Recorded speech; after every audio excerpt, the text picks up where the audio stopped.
Hello, good morning and a very warm welcome to Newsline, live from the Newsfirst studios here in Dawson Road in Colombo. And joining me today, as usual, is former diplomat and senior journalist, the inimitable Bandula Jayasekara. Good morning. Good morning, friends. And how are you? In blue again. Absolutely. Nothing quite like blue. And adding color and certainly flavor to this morning is the one and only Taji from the Chitrasena School of Dance. Welcome and thank you for being on our network. Thank you for having me. I think you've been here from morning. Oh, I have. Do you get the feeling you're not being allowed to go home? I do feel like that right now. I can assure you that all our doors are open, you know. I don't know why, really. Tell me, there are schools and there are schools, but it is only your school that is outstanding. Why is that? That would be great if everyone sees it like that, outstanding. And I'm sure a lot of people do. I think it's because we are very unique when it comes to the work that we do and the standards that we create and maintain, and the quality that we bring out with our work, which is more about preserving the tradition and innovating within the tradition. And how much of an influence was your grandfather in your life? The biggest influence in our lives, I think, because he's the one who began the school and the company. Right. And he was the person who kind of brought this ritual dance form onto the stage. Right. So, And during the Sinhala program, I couldn't really ask about your grandmother Taji, the graceful dancer Vajrais. How about her influence? yes, I think she's the one who created the path for the female dancer, because Kandyan dance is a male-dominant dance form. So she was one of the first professional female dancers in Sri Lanka. So I think she's been. Unfortunately, I've not seen both of them dance. Oh, really? Because I wasn't born when I see. they were in their prime. But fortunately, my aunts, my mother was a dancer. My sisters, my cousins, they're all dancers. So. Right. So it's a dancing family. For generations, by the look. Yes, this is the third generation. Yeah. And I read in one of these newspapers, what is this Kumbi Katava? Kumbi Katava is the production that we are working on right now. This is the third time that we're staging it. The premiere was in 2007. Kumbi Katava is a dance drama. Right. It's not a drama. It's not traditional dance. It's a dance drama where we tell a story through movement and expression. And just purely movement and expression, and then costumes and lighting and music add into that as layers. And so it is a story about a group of ants, very brave ants, who work together and who come together during this time of strife and kind of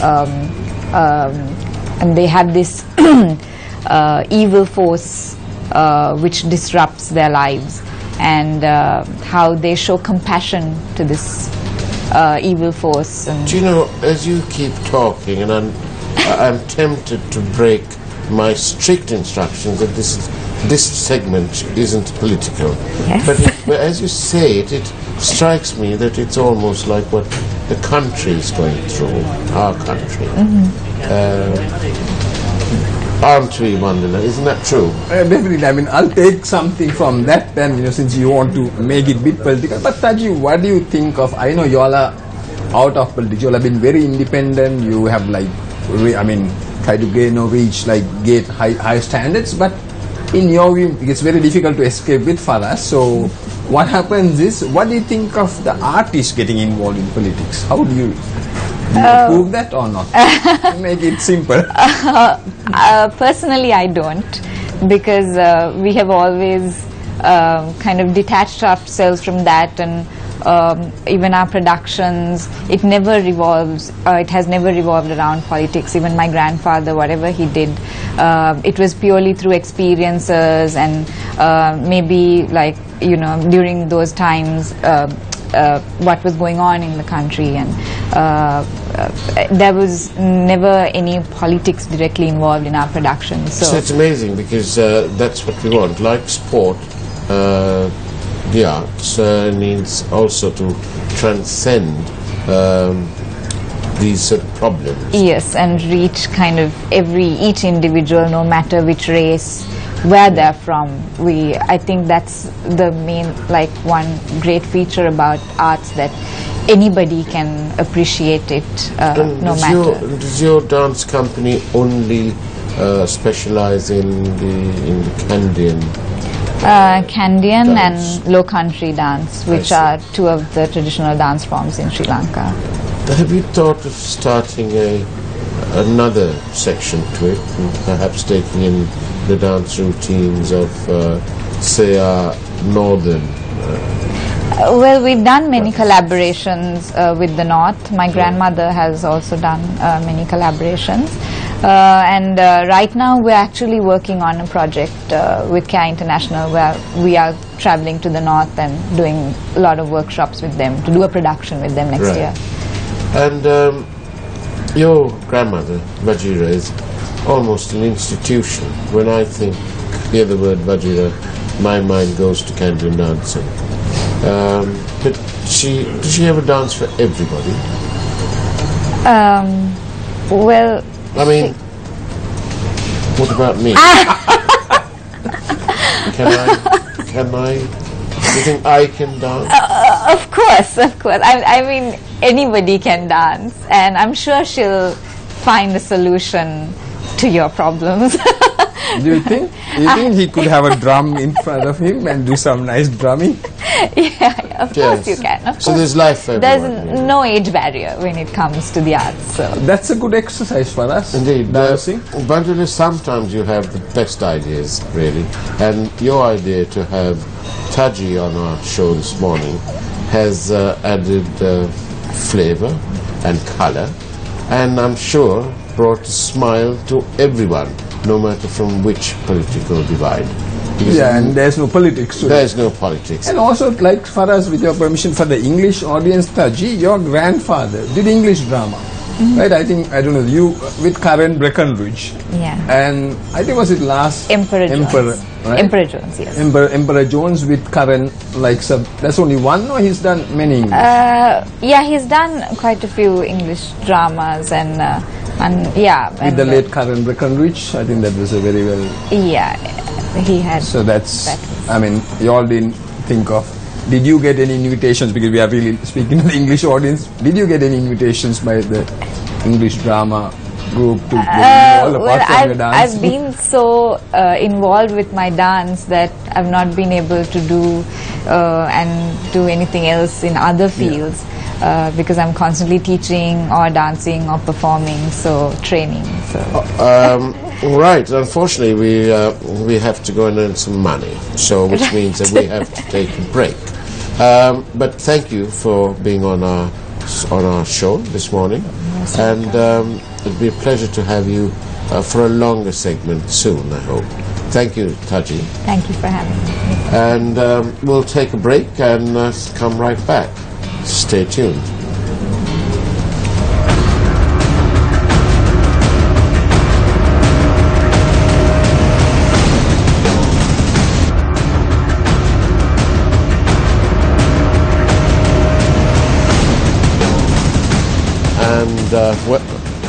And welcome, and thank you for being tuned into Newsline. We are also joined this morning by the Honourable Faiza Mustafa, the Minister for Provincial Councils and Local Government, and a legal advisor to His Excellency the President, Maithripala Sirisena, as well, isn't he? You didn't say young minister, Farah. You should add that also. One of the youngest ministers. But that is only an illusion, you understand. How fair is the government, Minister? Very fair. Is it going along according to plan? Is there a plan? Relatively, I think our performance is exceptionally good. Really? Everything is relative for us.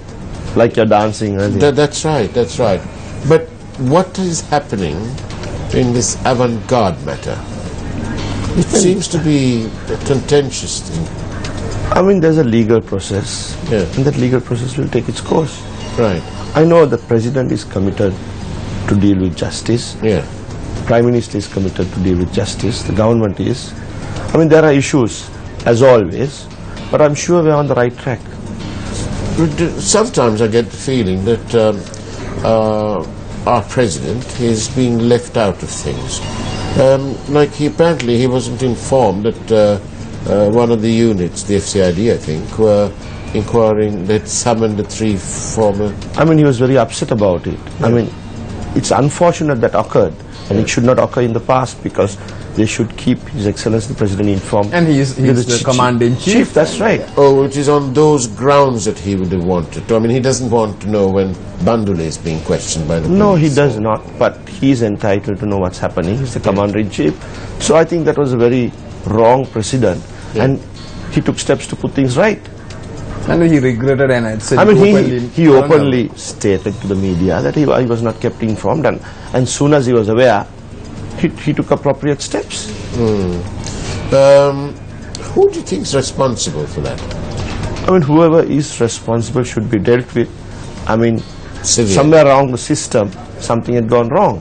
Yeah. Is the president too good? Is he too kind? I mean, he's a very patient, clever leader. I mean, he's not impulsive. He would take appropriate action at the appropriate time, but he gives the benefit of a doubt to any person. But then when things go wrong, he would deal with it. Is he, I think the question that Bandula is struggling to ask, and hasn't You're more asked, candid, aren't you? is he too soft? I don't think so. I don't think he could have become the president if he was soft. He is patient, but he would take the appropriate decision at the appropriate time. One could construe that is soft, but I don't understand when you say soft. He would give any person the benefit of the doubt. He would not be impulsive in taking decisions. Sometimes I have had certain experience with His Excellency. He's patient than most others, and that could be construed as being too soft. But I would not think so. I think he's a leader with a lot of patience, but he's on the right track. And how committed is he, and how concerned is he for public finance? I'm talking about the central bank bond. What's your favorite It's issue my for us? For us, I mean, he is concerned. He has stated his position, but I think we should move away from this for us, because he continuously asks me this question. But it's billions of rupees. I know, sir. It's He has stated his view about it. He had wanted certain steps to be taken. But there's no action. That's what keep on saying for us. I find it very But that's difficult. your pet subject for us. I mean, every program. my pet subject is a long list, and I can go on. It's the highway robbery is there, and Faraz, we got a question to the minister from one of the viewers. Right. They are saying that this government should not hide behind legal process, like making this money laundering issue will give them a ticket out. We are talking about this avant-garde thing, and so that's that people are concerned. That's one of the viewers. Bandula, I'm a lawyer. Yeah. There is a legal process. We have to deal with you and I can be judgmental on issues, but it's subsequent to that. It is after the legal process takes effect that we could comment about it. That is my view. But as the media, you all are entitled to comment. I'm entitled to voice my personal opinion. But we are all awaiting the legal process to take its course and appropriate steps to be taken. And that is why, on certain occasions, the public have been impatient.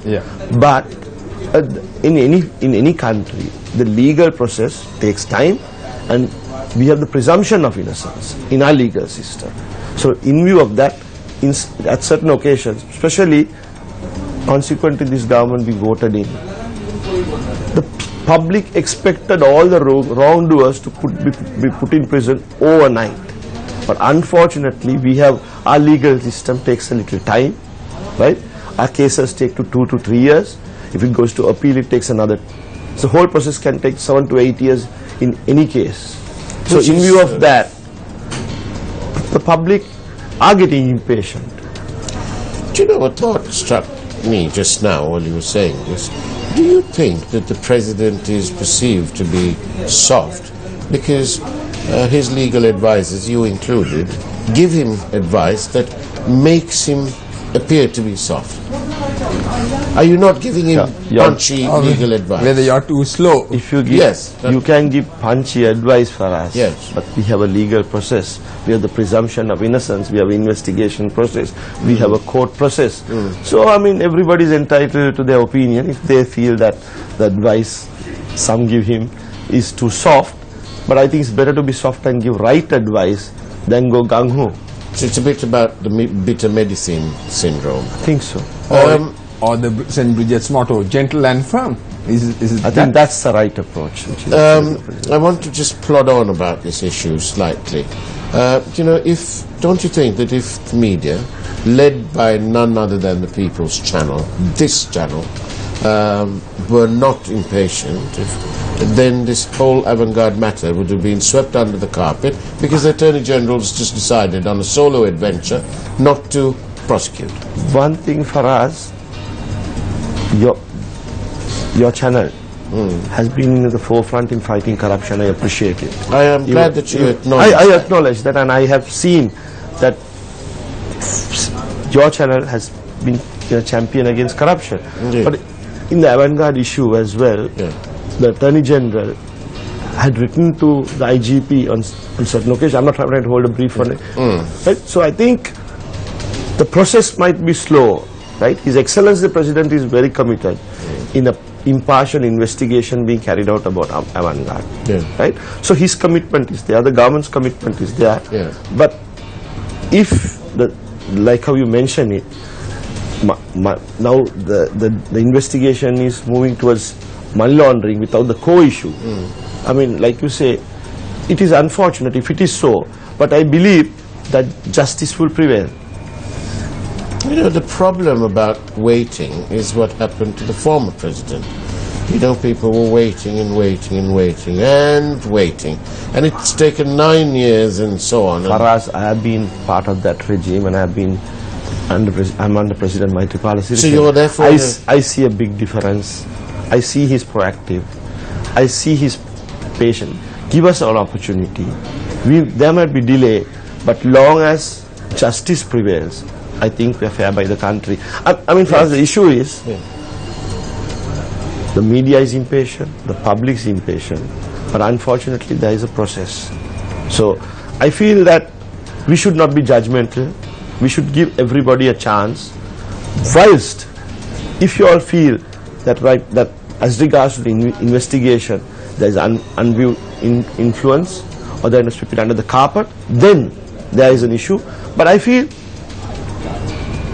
as a lawyer, any legal process takes time, but I think your People's Channel has helped to expedite the inquiry, because you all have articulated the pulse of the people. We as politicians have to always be aware of the pulse of the people.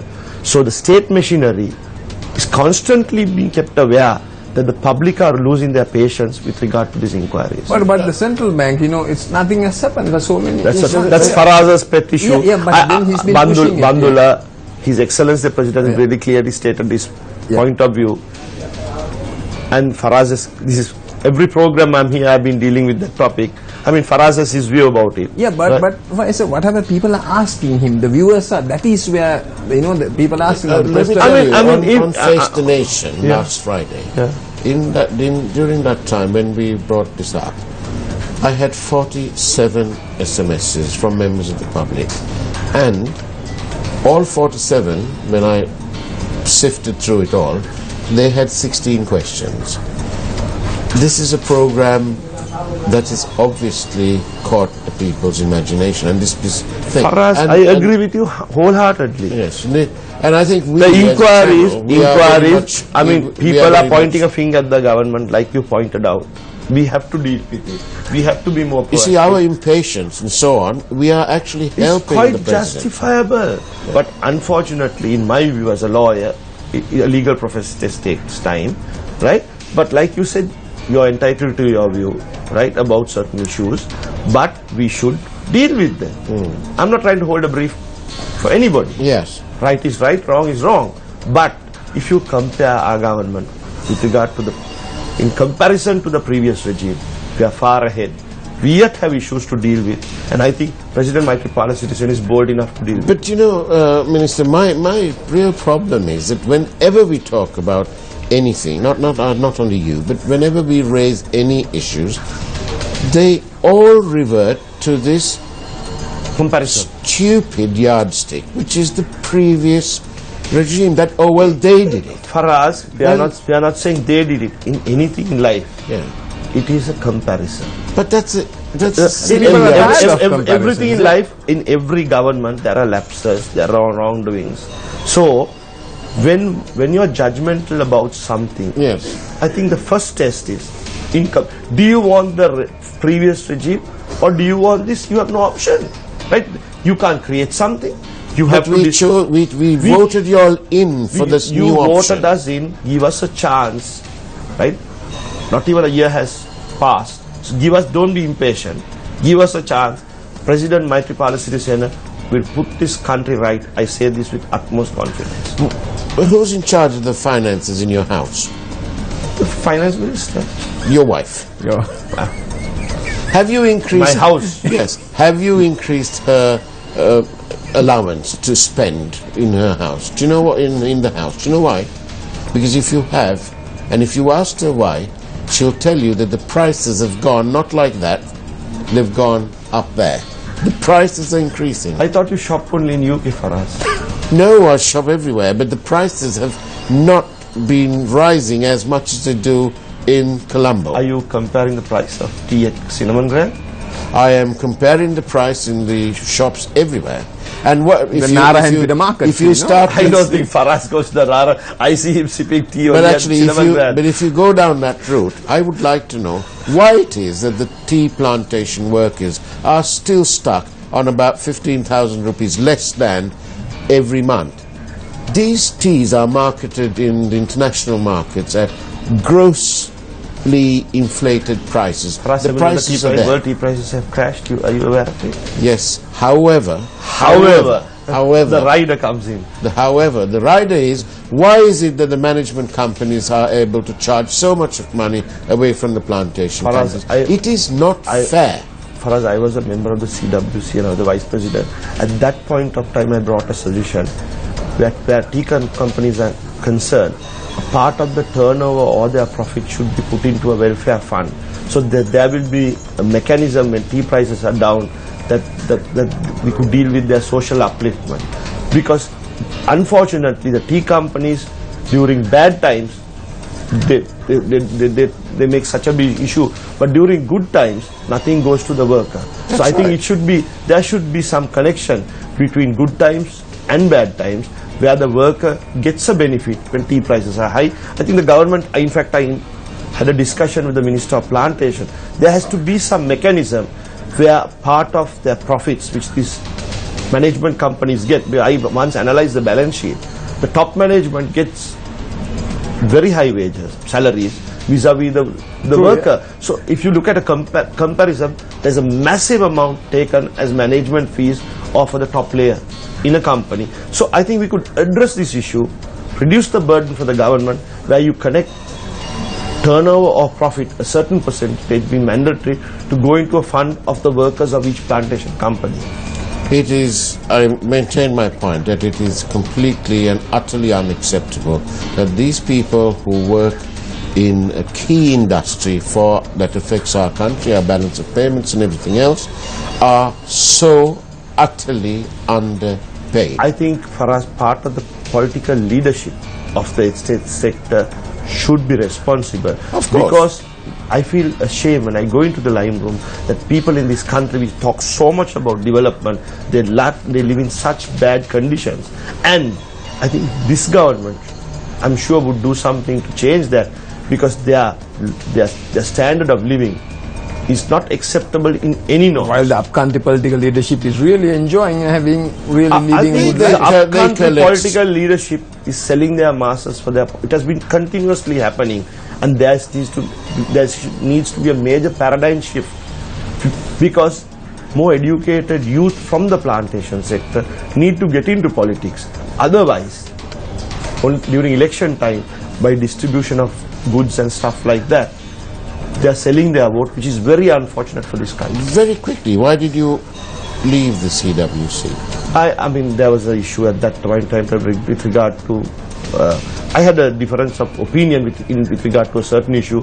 I yet respect Mr. Arumugam Thondama. He's a dear friend of mine. I owe my political career to him. But we had a difference of opinion. How can you respect him? You know, if that is a different issue, as I'm talking about personally. I mean, I owe my political success partly to him because I started politics in his party. I never bite the hand that feeds me. That's been one way of looking at life. Minister, have you enjoyed your time on this show today? I have. I mean, and you will come back? Definitely. Because we've got loads of questions for you. On that note, I'm going to have to thank you because we've run out of time. And thank you for being on the network. Thank you, Pandila. And hopefully I can say this. I hope to see you dancing very soon for us. Indeed. Success isn't just about what you accomplish in your life.